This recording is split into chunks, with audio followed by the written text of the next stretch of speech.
देश भर के साथ साथ आज रेवाड़ी में भी संविधान निर्माता एवं भारत रत्न डॉक्टर भीमराव अंबेडकर की 130वीं जयंती धूमधाम से मनाई गई। इसी के उपलक्ष्य में रेवाड़ी पहुंचे उप मुख्यमंत्री दुष्यंत चौटाला ने शहर के प्रमुख गड़ी बोलनी चौक पर डॉक्टर भीमराव अंबेडकर की 350 किलोग्राम कांस्य निर्मित भव्य प्रतिमा का अनावरण किया। कार्यक्रम में भारी संख्या में लोगों ने अपनी उपस्थिति दर्ज करवाई और भारत रत्न के जोरदार नारे भी लगाए। इस मौके पर पत्रकारों से बातचीत में उप मुख्यमंत्री दुष्यंत चौटाला ने कहा, डॉक्टर भीमराव अंबेडकर का हमारी जिंदगी में अहम योगदान रहा है। संविधान निर्माता के रूप में उन्होंने देश के लिए जो अमूल्य योगदान दिया उसे कभी भुलाया नहीं जा सकता। उन्होंने कहा, आज हमें बोलने की जो आज़ादी व अधिकार मिला वह भीमराव अंबेडकर द्वारा तैयार किए गए संविधान की वजह से ही संभव हो सका।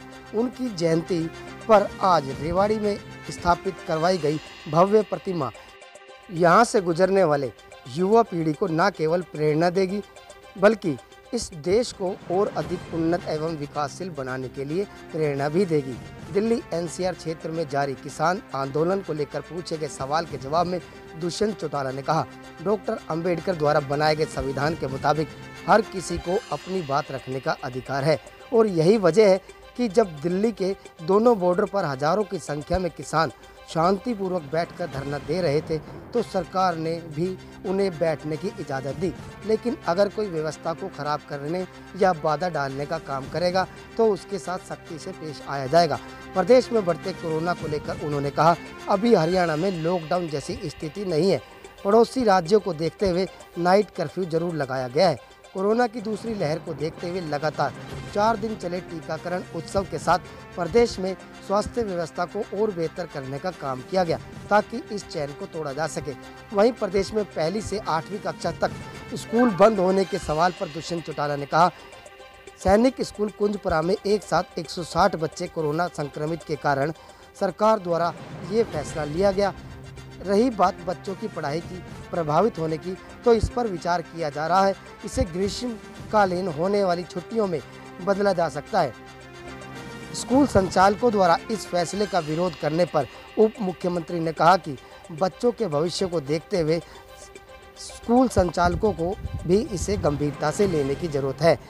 ऐसे में कोई भी स्कूल संचालक अगर इस नियम को तोड़ेगा तो उसके खिलाफ कार्रवाई भी की जाएगी। भीमराव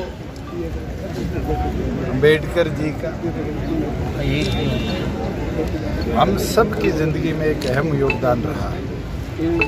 इस देश के संविधान के निर्माता के तौर पर जिस प्रकार से इस देश को एक दिशा और दृष्टि देने का काम उन्होंने किया वो अनमूल्य है, हम उसे कभी भूल नहीं सकते। और आज उन्हीं की याद में रेवाड़ी के अंदर जो भव्य हास्य उनका स्टैचू लगाया है, मुझे लगता है ये स्टैचू भी आने वाली पीढ़ियों को भी निरंतर यहाँ से आते जाते ये प्रेरणा और दिशा देता रहेगा कि उनके दिखाए हुए नक्शे कदम पर इस देश के संविधान के प्रति अपने आप को समर्पित करके इस देश की डेमोक्रेसी को और स्ट्रॉन्ग किया जाए। मेरा तो स्वयं ये मानना है कि वो उन चंद लोगों में से रहे हैं जिनमें पार्लियामेंट के अंदर केवल मात्र पार्लियामेंट्रियन के तौर पर नहीं एक इंस्टीट्यूशन के तौर पर काम किया।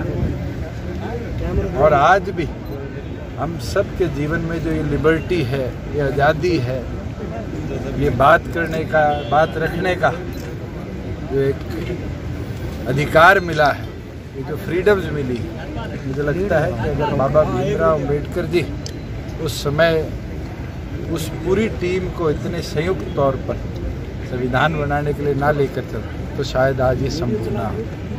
दुनिया में बहुत डेमोक्रेसी बनी है, महाराज 130 करोड़ की आबादी वाले देश को एक संविधान बांध कर रखता है ये बाबा भीमराव अंबेडकर। आज किसान जो आंदोलन कर रहे हैं, आज भी काले झंडे दिखाने का प्रयास किया लेकिन उन्हें पहले ही गिरफ्तार कर ले दिया। क्या बाबा भीमराव अंबेडकर ने ये अधिकार दिया कि सब आदमी पीसफुली अपनी बात रख सकते हैं, प्रोटेस्ट कर सकते हैं। और आज उसका नतीजा है कि आज हरियाणा प्रदेश के दिल्ली के साथ लगते हुए 2 बॉर्डर्स पर हजारों लोग आकर बैठे पीसफुली प्रोटेस्ट कर रहे थे तो सरकार ने भी उनको अधिकार दिया कोई व्यवस्था खराब करने का काम करेगा, बाधा डालने का काम करेगा, तो जरूर सरकार शक्ति के साथ उनकी लोगों में थोड़ा डर बना हुआ है सर, लोग पलायन करने लगे हैं कोरोना के डर से। एक चीज जरूर स्पष्ट आपको कह सकता हूँ कि प्रदेश में ना तो लॉकडाउन वाली कोई स्थिति आज है, ना आने वाले समय में। नाइट कर्फ्यू जो कि हमारे साथ लगते हुए तमाम प्रदेशों ने लगाया, उन्हीं के आग्रह पर हमने लगाया है कि इंटर डिस्ट्रिक्ट मूवमेंट या इंटर स्टेट मूवमेंट जो है उसको रिस्ट्रिक्ट किया जाए।